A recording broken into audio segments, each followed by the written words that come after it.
aujourd'hui avec nous Monique Thiel ou Tel Tay. Bonjour. Et c'est une Française ici à San Francisco qui est là depuis à peu près 2 mois et demi. 2 mois et demi, exactement. Et donc on va parler de son petite expérience américaine jusqu'à présent et on verra où ça va peut-être lui donner des idées ou bien l'aider un petit peu à en parler. Monique, merci d'avoir accepté de faire une interview avec nous. Pas de problème. Donc, est-ce que tu étais déjà venue aux États-Unis avant? Je suis née aux États-Unis il y a quelques années de ça. Mais tu te rappelles pas? Et je suis née à San Diego. J'avais 3 ans quand je suis repartie en France. Donc je ne me souviens pas directement, à part des images films que mes parents avaient. Et je suis revenue aux États-Unis il y a à peu près 2 ans. Je suis allée à New York. J'ai passé 8 jours et j'ai adoré cette ville. J'ai passé vraiment des vacances formidables, le jour, la nuit. Il y a combien de temps? Il y a 1 an et demi en fait, c'était l'automne. 100%. Voilà, 100% vacances. Et maintenant tu as envie de venir vivre ici? Et donc là je suis venue donc, il y a 2 mois et demi à San Francisco. J'ai envie de vivre ici, d'avoir une opportunité de carrière intéressante. Puisque je suis tournée justement vers l'international, vers mon intérêt sur la connaissance d'une culture différente. Et en fait, voilà, j'ai envie de découvrir la culture américaine, savoir comment les Américains pensent, comment ils réagissent, qu'est-ce qu'ils aiment, et apprendre des choses qui puissent être un peu universelles pour moi, des clés de lecture pour mon avenir et aussi pour mieux vivre ma vie. Enfin, tu penses que ce serait mieux pour toi d'être ici qu'en France? C'est pas le but. Je viens pas ici pour ne pas être en France. Je viens ici pour vivre autre chose et je sais pas combien de temps ça va durer. En fait, tant que j'ai l'impression d'apprendre des choses et d'être heureuse, je resterai ici, mais je n'ai pas de problème à me dire dans 3 ans je vais aller au Japon. Je suis assez libre. Donc tu n'es pas fixée sur San Francisco? Je ne suis pas fixée sur San Francisco. D'accord. Donc on va peut-être parler un petit peu de tes expériences américaines, étant donné que c'est la première fois que vraiment tu essaies de vivre ici. Exactement. Est-ce que le climat économique te semble bon pour l'instant ou est-ce que tu penses qu'il y a encore des difficultés? Justement, je ne pensais pas que le climat économique était aussi mauvais que maintenant. En fait, en venant, je savais bien sûr qu'il y avait la récession aux États-Unis. J'étais consciente que ce serait plus dur peut-être qu'en temps normal, mais je me disais bon, ça reste les États-Unis. En France, on est habitué à un taux de chômage quand je suis partie en début de l'année, était autour de 8% environ. Donc on est habitué à des taux de chômage qui sont beaucoup plus élevés qu'aux États-Unis. Donc c'est vrai que je me suis dit, même s'il y a la récession, finalement le taux de chômage est quand même beaucoup plus bas qu'en France. Et donc ça veut dire que je vais peut-être me retrouver dans les mêmes configurations qu'en France pour trouver du travail. Je trouve que c'est en fait très difficile de trouver quelque chose en ce moment. Ça fait que 2 mois et demi, enfin 2 mois que je recherche vraiment, ce qui n'est pas encore suffisant pour avoir un jugement peut-être vraiment global. Mais j'ai l'impression que c'est difficile et que les gens perdent leur travail. Je le vois parce que j'ai mes voisins, les gens que je rencontre, souvent ils ont été laid off, c'est-à-dire licenciés, ils viennent juste d'être licenciés. Beaucoup de gens qui sont dans l'IT justement, qui cherchent et qui viennent de perdre leur boulot, des techniciens qui travaillent dans les entreprises. Donc c'est pas très encourageant. C'est pas encourageant de voir qu'on cherche du travail et de voir des gens qui perdent leur travail en même temps. C'est pas rassurant. Donc voilà, c'est un grand point d'interrogation en fait, tu veux rester ici, pour mon avenir, oui, ici. Tu penses que peut-être que dans 1 an, ce serait peut-être mieux de démarrer quelque chose ici quand l'économie sera meilleure? Peut-être s'il y a des Français qui veulent venir s'installer ici, ce serait bon qu'ils attendent peut-être un peu que l'économie reprenne de l'essor. En même temps, moi j'ai la foi, j'ai l'énergie, je vais m'investir à fond et puis on verra bien. Je, je baisse pas les bras, au contraire, je suis venue, c'était le bon moment pour moi. À partir du moment où c'était le bon moment pour moi, c'était le meilleur moment. D'accord. Donc c'est comme l'a dit Michel, le chômage c'est un mythe, il y a toujours quelque chose à faire. Je pense qu'il y a toujours quelque chose à faire et je pense que ça dépend aussi de la volonté qu'on a à faire quelque chose. À faire quelque chose, dans les contacts qu'on peut cultiver et puis on sait jamais. Peut-être que tu pourras faire quelque chose pour la télévision, on pourra créer quelque chose. Ouais, et on pourra devenir entrepreneuse nous-mêmes. Ouais, et on tout à fait. Donc faut pas compter sur les autres, il faut aussi faire quelque chose soi-même. Quand toutes les portes sont fermées, on ouvre une soi-même et puis on démarre quelque chose. On essaie. Moi, je me tiens. Enfin, j'ai une vie quand même occupée. J'avais besoin de prendre du recul par rapport à la France pour réfléchir à des choses. Donc, je suis contente aussi d'avoir peut-être plus de temps pour moi-même, plus de temps pour lire, par exemple. J'adore lire et en France je travaillais trop, donc je n'arrivais plus à garder les yeux ouverts sur un bouquin. Alors maintenant je prends du temps, j'ai emmené tous les bouquins que je voulais lire de France, je suis en train de les lire, je fais pas mal de choses artistiques, pas mal de collages. Enfin, j'arrive à faire des choses que j'avais pas trop l'opportunité de faire en France. Donc pour moi c'est les Américains, ils ont une expression, ils disent je suis reconnaissant à tous les gens qui m'ont dit non, car c'est grâce à eux que j'ai démarré quelque chose moi-même. Donc quand tout le monde te ferme la porte, alors tu es obligé de faire quelque chose de rebondir et finalement faire quelque chose toi-même. Et peut-être que tu fais des choses qui sont encore plus intéressantes que tu aurais fait pour quelqu'un d'autre. Donc on verra comment ça va se développer alors pour toi. Donc voilà, tu peux me réinterviewer peut-être dans un an ou dans 6 mois et voir un peu. Peut-être tu seras chef d'entreprise toi-même. Peut-être. Voilà. Donc ton expérience jusqu'à présent a été de travailler donc en France. Exactement, j'ai travaillé pour des compagnies américaines. J'ai travaillé en France pour une compagnie américaine qui est Dell Computer. Je travaillais pour l'Italie. Paradoxalement, j'étais en France pour une compagnie américaine, mais en contact tous les jours avec des clients italiens. J'ai travaillé aussi en Angleterre, donc j'ai travaillé pour une société qui faisait des recherches, des études de marché, market research. C'était très intéressant de travailler avec les Anglais parce qu'ils sont très positifs et puis il n'y a pas du tout le même système hiérarchique comme on a en France où finalement on sent quand même le poids d'une autorité, le boss et puis les employés. En Angleterre, il n'y a pas du tout ça, on est plus une équipe, il y a beaucoup plus de justement team player. Peut-être comme on retrouve peut-être plus aux États-Unis justement, mais je n'ai pas encore l'expérience d'une société américaine pour dire si c'est comme en Angleterre. En Angleterre, c'est très libre, les rapports sont très libres entre les employés et leur supervisor, si on veut. Ils sont très libres de parler, d'échanger, et ça, je trouve que c'est super. Voilà, donc mes expériences, c'est plutôt effectivement travailler en France, travailler en Angleterre, et puis j'ai un peu travaillé en Italie. Aussi, où là c'est carrément beaucoup basé sur le contact, sur le relationnel. Tu parles italien alors? Je parle italien, vraiment. Ouais. Ok. Donc tu as travaillé à partir de l'Italie? Non. J'ai travaillé, je travaillais en France, en contact avec les Italiens, dans un call center qui recevait les appels de l'Italie. Les Italiens étaient convaincus d'ailleurs que nous étions à Milan. Et alors que nous... Mais tu avais quand même un accent. Moi j'avais bien sûr un petit accent français, la R est mancha, comme disent les Italiens. Et ils savaient. Et donc je leur expliquais que j'étais en France et que je leur expliquais un peu l'organisation, comment fonctionnait l'organisation. Et justement, tu peux faire justement la même chose ici avec peut-être une compagnie de ce genre de choses, de produits ici. Si il y a des openings, c'est ça?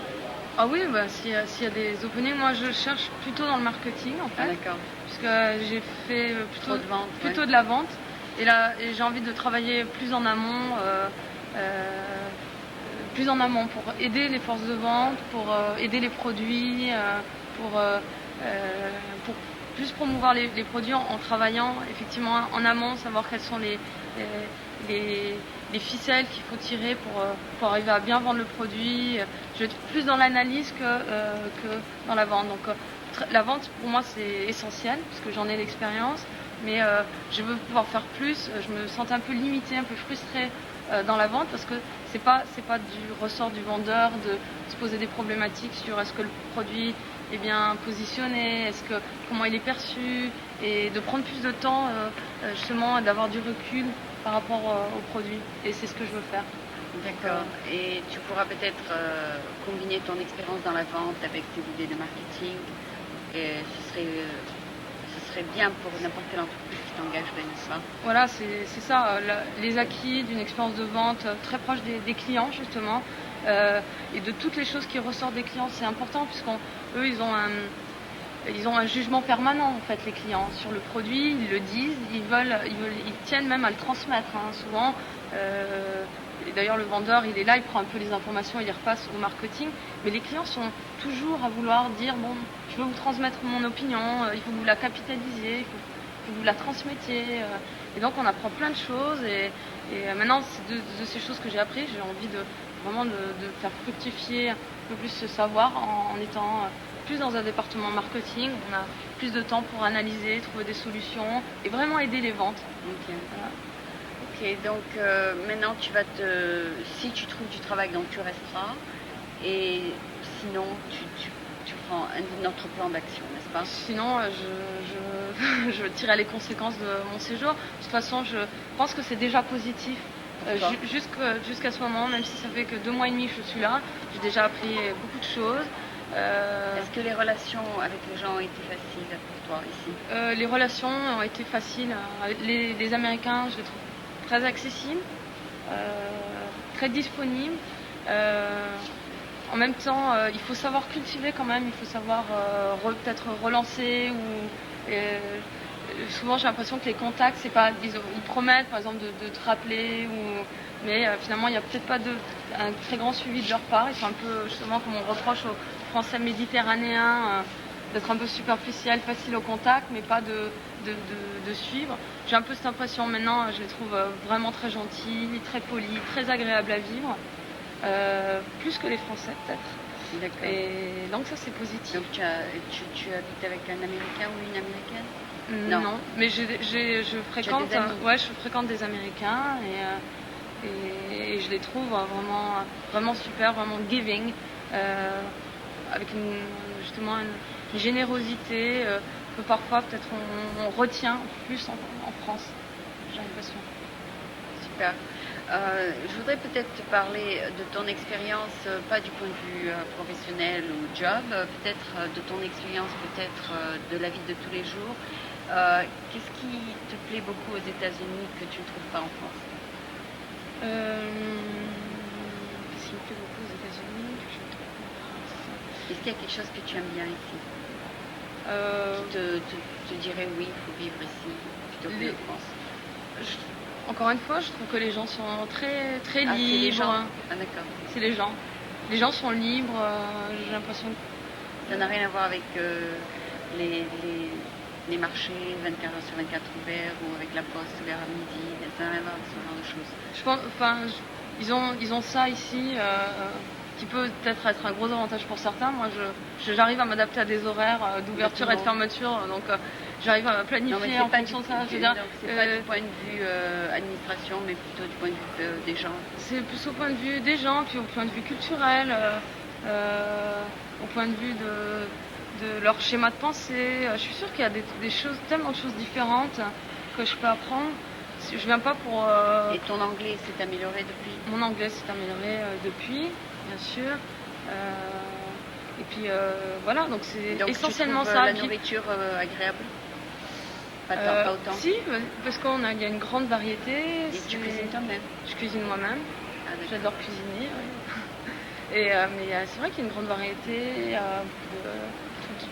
Toutes les nations étaient représentées. Tu pourrais envisager éventuellement de rester donc? Je pourrais, je resterai si j'arrive à trouver une carrière qui soit intéressante, que je sois épanouie. Et pour l'instant, je suis épanouie, mais pas suffisamment. Qu'est-ce qui serait une carrière idéale pour toi? Une carrière idéale pour moi, c'est une carrière où j'ai de l'autonomie, où je peux vraiment réfléchir et prendre des décisions.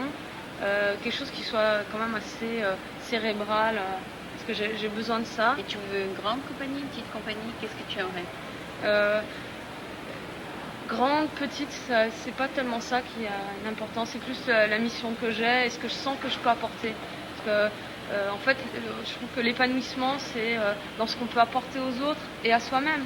Oui. Et pas qu'à soi-même, pas qu'aux autres. Il faut qu'il y ait une juste, Il faut que un juste équilibre, ouais, il faut en que fait. les deux vous bénéficiez, c'est ça? Exactement, et qu'on se puisse s'enrichir et aller de l'avant.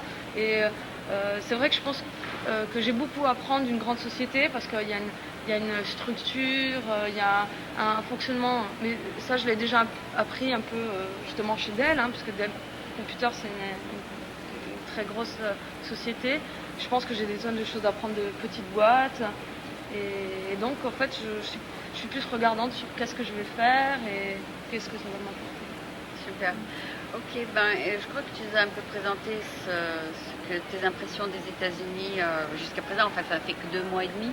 Tu auras beaucoup l'occasion peut-être maintenant de découvrir si tu trouves un travail. Quelles sont les dynamiques au sein d'une entreprise? D'une entreprise que j'aimerais faire. Que tu n'as pas encore fait. Non, exactement. Donc, je te souhaite bonne chance. J'espère que tu auras quelque chose. Merci. Et puis, je te remercie beaucoup d'avoir accepté de passer sur notre programme. Pas de problème. Merci à vous. Donc c'était Monique, une Française ici à San Francisco, et on lui souhaite bonne chance dans ton futur. Merci beaucoup. Merci, merci. On reprend notre série de Français en Californie, à San Francisco, et on va voir donc les impressions d'Étienne, ici, qui est là depuis un mois, c'est ça? Non, depuis 3 mois maintenant. Ah, 3 mois. Ça va faire 3 mois. Donc tu auras beaucoup de choses à dire en ce moment. Je sais pas, peut-être, ouais. Ouais. Alors, je crois que merci pour le café, il est très bon. C'est vrai. Et donc c'est un café français? Oui, français et italien plutôt. Ah, dans oui, une cafetière italienne, ouais. avec du café américain, donc ça donne un mix américain. Et un peu plus italien. épais que le café américain? Ouais, je pense. Ouais. Ouais. Et ça vient d'Italie, c'est ça? En fait, ma copine est italienne et donc comme on aime le bon café là-bas, on a ramené une cafetière italienne ici. Ah, ça se fait différemment alors. Bah oui, c'est dans les petites cafetières avec la vapeur qui monte et c'est le café est beaucoup plus meilleur. Plus de faveur. Ouais, je pense.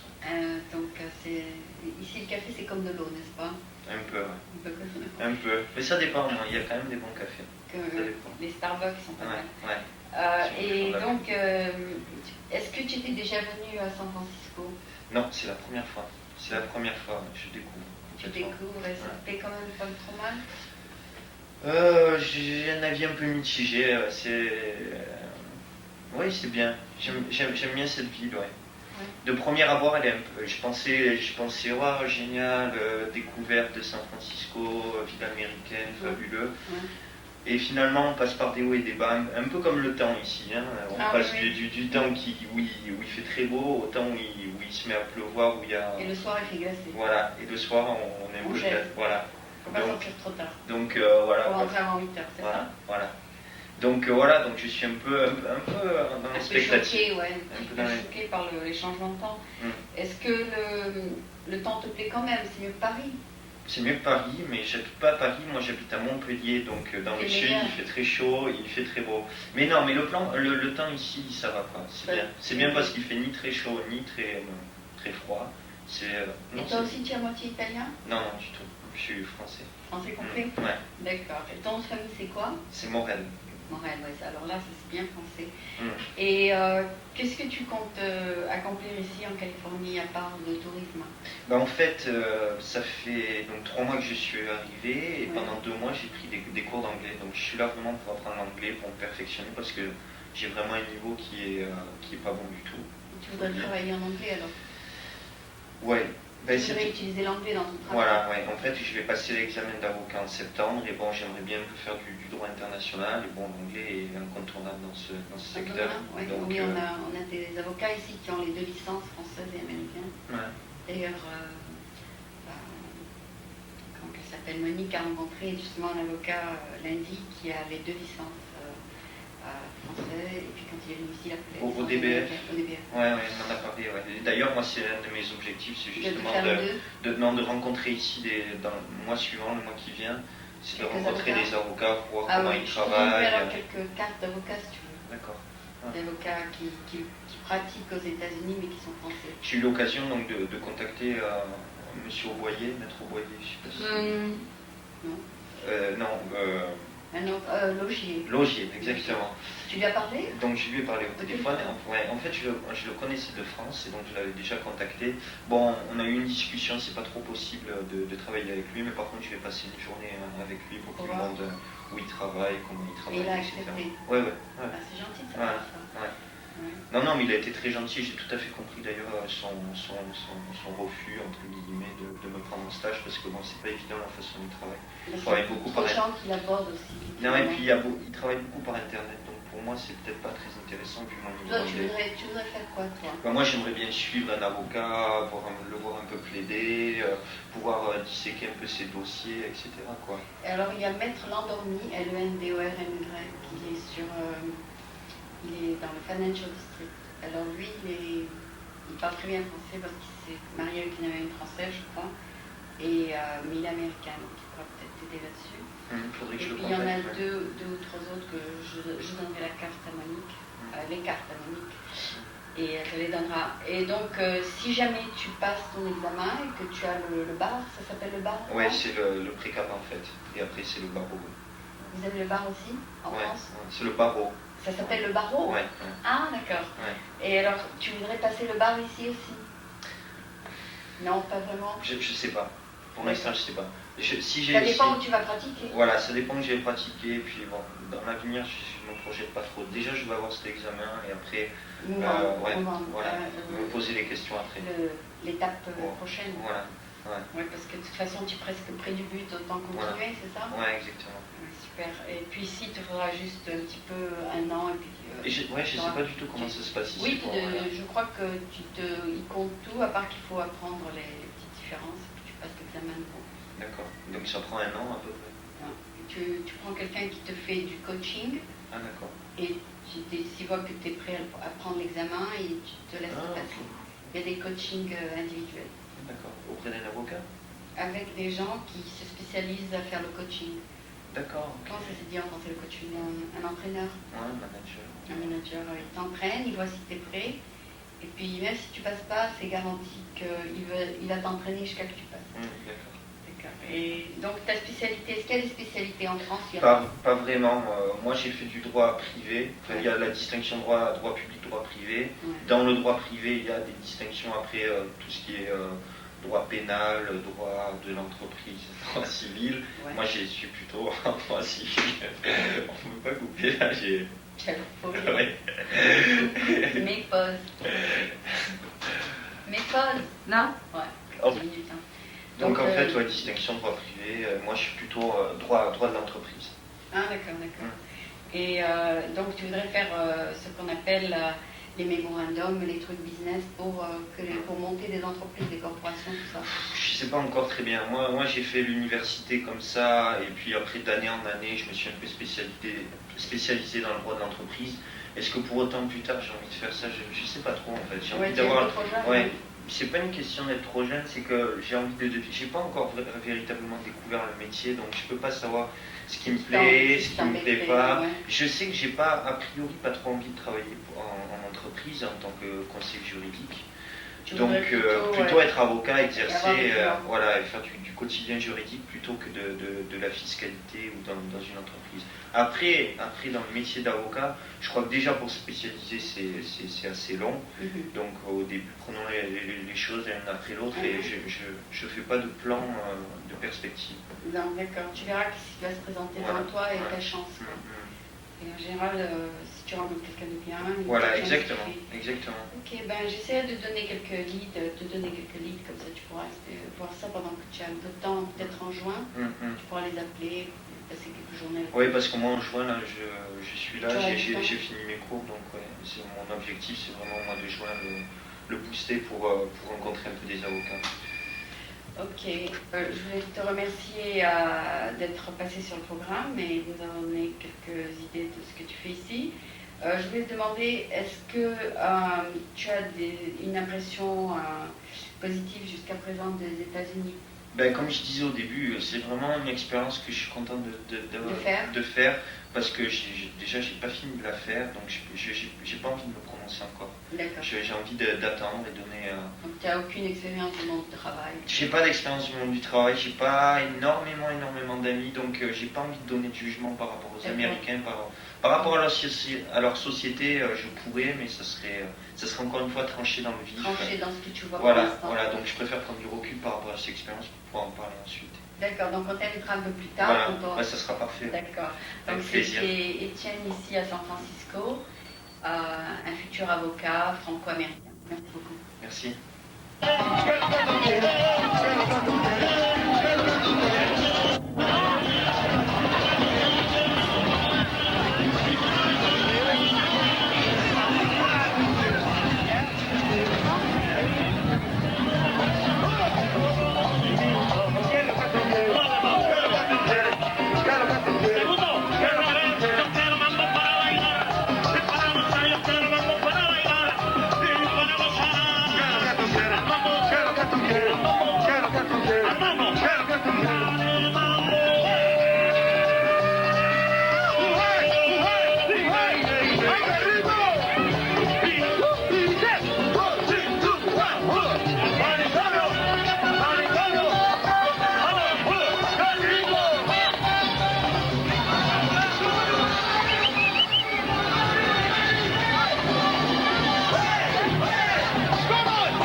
Buenas tardes, para nosotros es un placer estarnos tercera vez y segunda vez consecutiva en este grandioso festival aquí en San Francisco. ¡Qué bonito! Para Manicomio es un placer inmenso compartir con todos